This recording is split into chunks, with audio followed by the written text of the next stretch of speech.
সবাইকে স্বাগত জানাই। আজকে অনেক দিন বাদে বাগানে চলে এসেছি। বাগানে এসে একটু ইচ্ছে হলো ভিডিওটা করার। আর আজকে আমি আমার আপডেট দিয়ে দিই, শরীরটা আজকে একটু ভালো আছে, অন্য দিনের তুলনায় একটু ভালো আছে। তোমরা অনেকেই আমার শরীরের জন্যে যে লিখেছো যে আমি কেমন আছি, একটু তাড়াতাড়ি সুস্থ হয়ে যাই। সবাইকে আবার ধন্যবাদ জানাচ্ছি। আগে ধন্যবাদের পালাই তোমাদের দেবো শুধু। আর তোমাদের অকৃপণ সহযোগিতায়, ভালোবাসায়, তোমাদের আশীর্বাদে আমরা গুটি গুটি পায়ে একটু একটু এগোচ্ছি। আজকে আমি একটা 1K পরিবারের মানে কি বলবো, আমার একটা 1K পরিবার হয়েছে, যার জন্যে তোমাদের আবার মানে অনেকটা এখান থেকে ভালোবাসা জানাচ্ছি। থ্যাংক ইউ বলবো না গো, থ্যাংক ইউ বললে তোমাদের ছোট করা হয়। তোমরা এইভাবেই আমার সঙ্গে থেকো বা দাদার সঙ্গে থেকো, এই শেষ জীবন পর্যন্ত যেন এইভাবেই তোমাদের হাতটা ধরে আমরা একটু একটু করে হাঁটতে পারি। হ্যাঁ, যে তোমরা আমাদের এই বয়সে দাঁড়িয়েও তোমরা যে আমাদের এই ভালোবাসা দিচ্ছ, তার জন্যে অনেক অনেক ভালোবাসা। একদম এখান থেকে ভালোবাসাটা জানালাম। এইবার বাগানে চলে এসেছি, দাদাও অবশ্যই আসবে পরে। হ্যাঁ, যে কোনো দিন এসে তো নিশ্চয়ই তোমাদের সঙ্গে এই ব্যাপারটা নিয়ে একটু কথা বলবে, আমি জানি। তা আজকে বাগানে এসে একটুখানি ফুল তোলার দায়িত্ব বলি না, মাঝে মধ্যে আমার পড়ে যায় আর কি। তা দাদা একটু অন্য কাজে যখন ব্যস্ত হয়ে পড়ে, তা আজকে একটু ফুলটা তুলবো। আর টুকটাক তোমাদের আমিও দেখবো, বাগানটা তো রোজ আসতে পারি না, ছাদ থেকেই করি, রান্নাঘর থেকে করি। আজকে বাগানটাও তোমাদের একটু একটু দেখিয়ে দেবো। চলো আগে ফুলগুলো এই যে সাজিয়ে নিয়ে চলে এসেছি, চলো।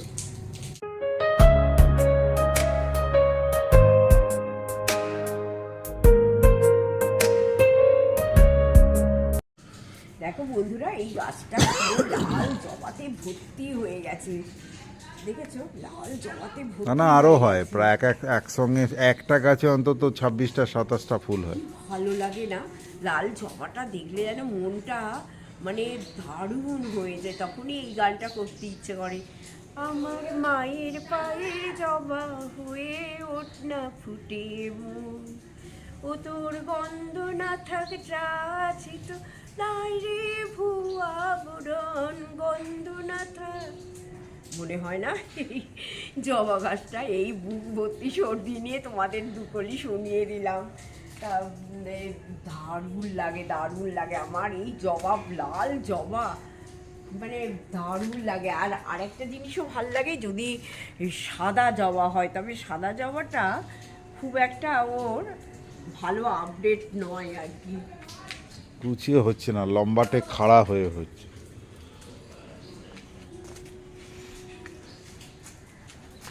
আর দেখো বন্ধুরা, এই যে পঞ্চমুখী জবাগুলো একটু ছোট ছোট হয়ে গেছে, যেহেতু শীতকালে তো তোমরা সবাই জানো যে জবা ফুল ফোটে না। তাই এইবার একটু, যদিও শীত এক ফোঁটাও নেই, কিন্তু ওই আর কি গাছগুলো বুঝতে পেরে ছোট্ট ছোট্ট হয়ে গেছে ফুলগুলো। আর বেশি ফুলও হয়নি, ওই 5-6টা হয়েছে আর কি পঞ্চমুখী জবা। হ্যাঁ, তা দেখো এইগুলো দেখালাম। আর একটা জিনিস দেখবো বলে অ্যাকচুয়ালি আজ বাগানে এসেছি। চলো আমিও দেখবো, দাদা রোজ বলে কিন্তু আমি দেখতে পাই না।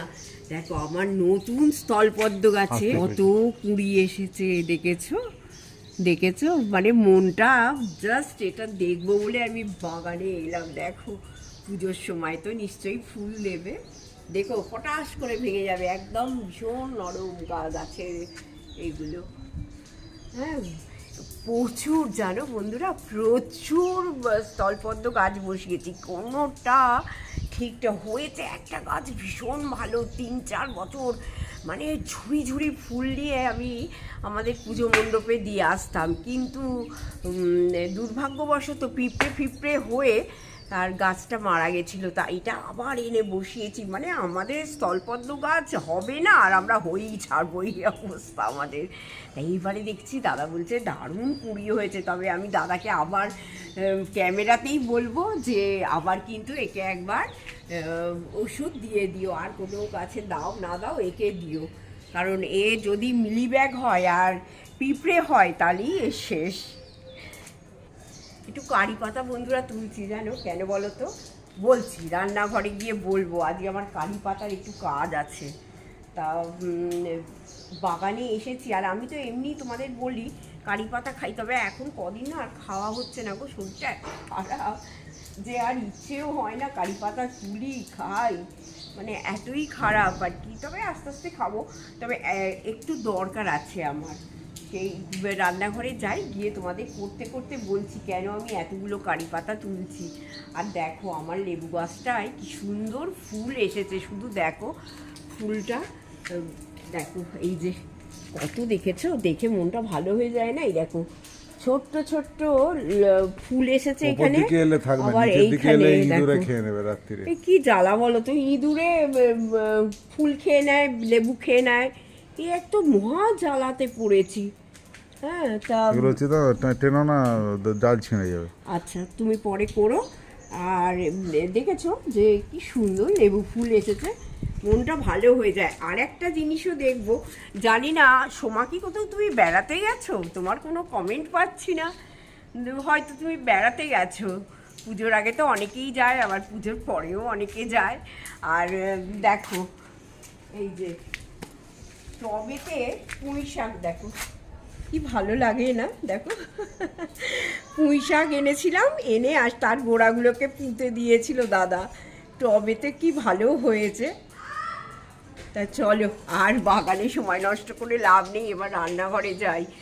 আজকে একটা তাড়াও আছে আমার, কি তাড়া রান্নাঘরে গিয়ে বলছি এসো। আর এই যে এতগুলো ফুল হলো। বন্ধুরা রান্নাঘরে চলে এসেছি, বাগানে বলছিলাম না যে তোমাদের কেন কি বৃত্তান্ত, কেন কারি পাতা তুলছি সেটা তোমাদের জানাবো। তা আমার যে বন্ধু আসে মাঝে মধ্যে, তা সে আবার আজকে আসবে।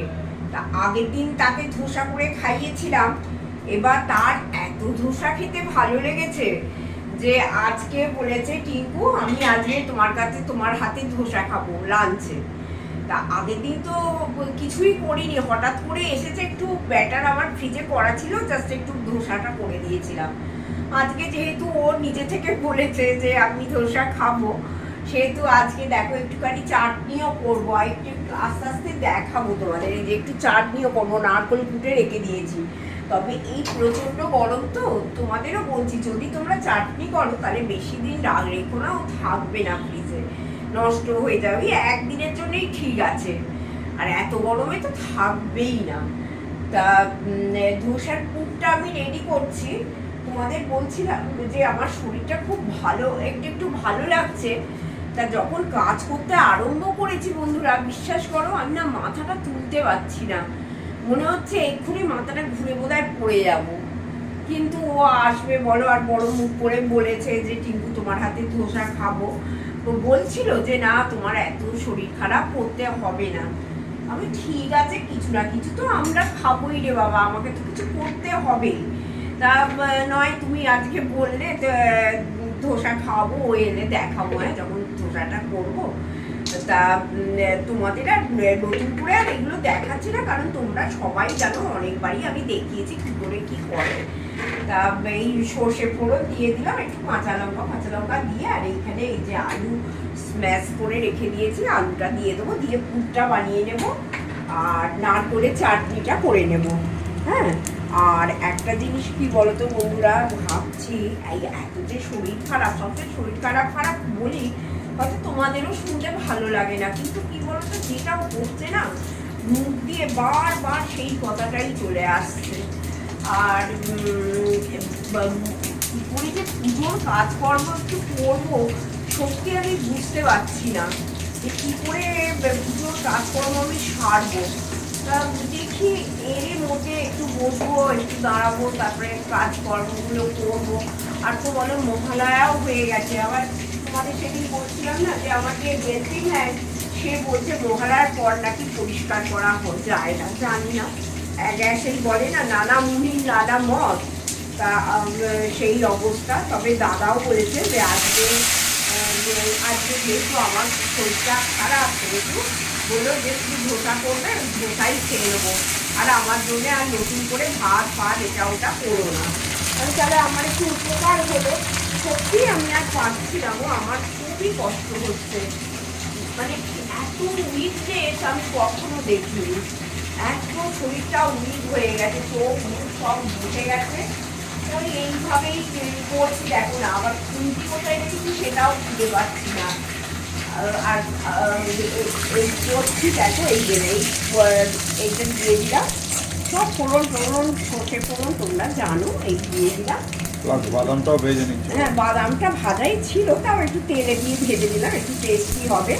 আর তার সঙ্গে দেখো এই যে একটুখানি নারকেলও কুচিয়ে রেখেছিলাম ছোট ছোট করে, সেটাও আমি দিয়ে দিলাম। এবার দেবার পর সব একসঙ্গে করে নেব। আর তোমরা তো জানো ফাঁকিবাজিতে রান্নাতে আমার কাছে কেউ নেই, আমি যতটা পারি খুব মানে ফাঁকিবাজি দিয়েই করি। আর এখন শরীর খারাপ, এখন যেন মনে হচ্ছে আর করবোই না। এইটা করছি, করে আবার আমি আসছি। হ্যাঁ, কেমন হলো তোমাদের আমি দেখিয়ে দেবো। আর এই যে দেখো পুরটা করে নিলাম, এই যে পুরটা এইরকম দেখতে হয়েছে। হ্যাঁ, এই যে পুরটা এইরকম ভাবে করে নিলাম। হ্যাঁ, ধোসার। আর কালকে আমি ধোসার ব্যাটারটা করে বেটে আমি রেখে দিয়েছি। আমি জানি একদিনে আমি করে উঠতে পারবো না, শরীরটা ভালো নেই তো এই জন্য। তা এইটা করে রাখলাম পুরটা। এইবার তোমরা জানো, তোমরা কিন্তু আমার ভিডিওতে বেশ দুবার পুরের মতো আমার দেখানো আছে, ওই জন্য আমি ভালো করে এটা দেখালাম না।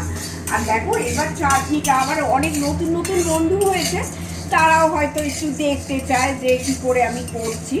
এবার ওই যে ধোসার যে চাটনিটা দেখো, এইখানে একটু ছোলার ডাল দিয়ে দিয়েছি। হ্যাঁ, ছোলার ডাল দিয়ে আর অল্প করে একটুখানি বাদামও দিয়ে দেবো, বেশি না, আমি কিন্তু একদম বেশি করছি না। ওই আমার বন্ধুর জন্য একটু করব, আর তোমাদের দাদার জন্য একটু করবো, কারণ আমি প্রথম কথা এই চাটনিটা খেতে খুব একটা ভালোবাসি না, আর আমার সস দিয়েই ভালো লাগে। আর দ্বিতীয় কথা হচ্ছে যে এই চাটনিটা রাখাও যায় না। হ্যাঁ, বেশি করে তো লাভ নেই, বলো না, সেই যতবার বেশি করে করি না ফেলে দিতে হয়। তা দেখো এইগুলো ড্রাই রোস্ট করে দিলাম, কোনো তেল ফেল কিছু দিয়ে না। এইটা আগে চটপট করে নিই। এই যে এইগুলোকে সেদ্ধ করে নিলাম। এইবার দেখো এখানে একটু নারকেল তো দেখলে কুচিয়ে এতে রেখে দিয়েছি। এইবার এইটা আমি এর মধ্যে দিয়ে দিলাম। কারি পাতা দিলে না? আচ্ছা, এখন না, এটা ফোড়নে দিতে হয়। আচ্ছা, এইটা আমি এর মধ্যে দিয়ে দিলাম।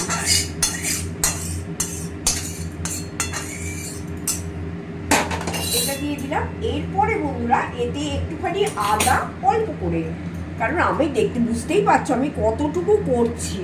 হ্যাঁ, এই একটা কাঁচা লঙ্কা কি আরেকটা কাঁচা লঙ্কা দিয়ে দিই, এই যে হাফ দিই, নাহলে বেশি ঝাল হয়ে যাবে। এই কাঁচা লঙ্কা দিয়ে দিলাম, আর অল্প করে একটু আদা দিয়ে দেব।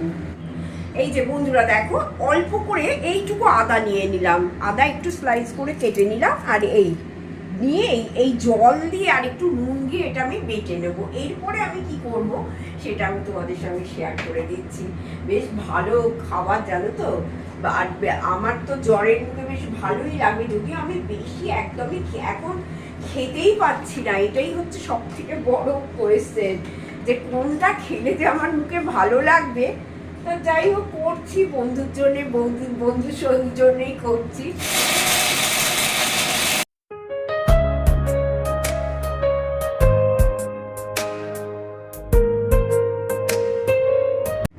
এখানে বন্ধুরা তেল নিলাম, দেখো অল্প করেই তেল নিয়েছি, নিয়ে আর একটু সর্ষে নিয়ে নিলাম,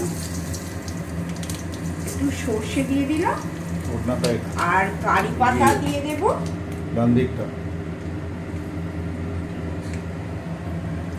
একটু কারি পাতাও দিয়ে দিলাম। আর কাঁচা লঙ্কা তো আমি দিয়েইছি, আর কাঁচা লঙ্কাটা আমি আর দিলাম না, কারণ প্রচণ্ড ঝাল হয়ে যাবে। একটু শুকনো লঙ্কাও ফোড়নে দিয়ে দিতে পারি, দিয়ে দিই অল্প করে, ভয় লাগে জানো তো, বেশি ঝাল হয়ে যদি না খেতে পারে। অল্প করে শুকনো লঙ্কাও দিয়ে দিলাম, দিয়ে এটা যেমনি ফোড়নটা হয়ে যাবে, গন্ধ ছাড়বে একটা, তখন ওর মধ্যে ঢেলে দেব। এই যে বন্ধুরা দেখো, এই নারকোল, ডাল, বাদাম সব কিছু আমি বেটে নিলাম, তোমাদের তো দেখালামই সেটা। এরপরে আর কিছুই নয়, তোমরা যদি আরেকটু লিকুইড করতে চাও তো আরেকটু জল দেবে। আর না করতে চাও, যদি একটুখানি বাড়ির জিনিস তো সব বেশি বেশি আছে, তোমার একটু মানে এরকম শক্ত শক্তই ভালো লাগবে, তাও তোমাদের এটা পছন্দ অনুযায়ী করবে। আর এরপরে হ্যাঁ, এরপরে এই যে এই তরকাটা করে রেখেছিলাম, এইটা এর মধ্যে ঢেলে দিলাম, এই যে এর মধ্যে ঢেলে দিলাম। তাহলেই মোটামুটি আমার হয়ে গেল। আর নুন ফুন দিয়ে তো আমি বেটেইছি, তাহলে আমার মোটামুটি এটা রেডি হয়ে গেল। এই যে চাটনিটা ভারী সুন্দর খেতে হয় বন্ধুরা, তোমরা একবার করে আমার কথা শুনে খেও, দারুণ লাগবে। এবং পুজোয় তোমরা এগুলো অ্যারেঞ্জ করে রেখেই দিতে পারো রাতের জন্যে, ঘুরে টুরে এলে সব ফ্রিজে তৈরি করা রইলো, দুটো করে করলে করে খেয়ে নিলে। দেখো চাটনিটা কিন্তু দারুণ দেখতে হয়েছে, এই যে। হ্যাঁ, শুভ দুপুর বন্ধুরা, গুড আফটারনুন। দেখো বলছিলাম আজকে যে আমার বন্ধু আসবে, আমার হাতে ধোসা খেতেও খুব ভালোবাসে, আমাকে বলেছিল তোমার বাড়িতে আসবো, আমি ধোসা খাবো আর একবার। তা আজকে একটু ব্যবস্থা করে রেখে দিয়েছে। ওকে কোথায় তুলে দিয়েছি দেখো, স্ল্যাবে, মানে সবসময় কাছাকাছি থাকতে হবে ওকে যতক্ষণ পাওয়া যাবে। হ্যাঁ, স্ল্যাবে তুলে দিয়েছি, দিয়ে দুজনে মিলে গল্প করছি আর এখানে ধোসা আরম্ভ করে দিয়েছি। পুর টুর দিয়ে ধোসা করছে আর চাটনিও করে রেখেছি।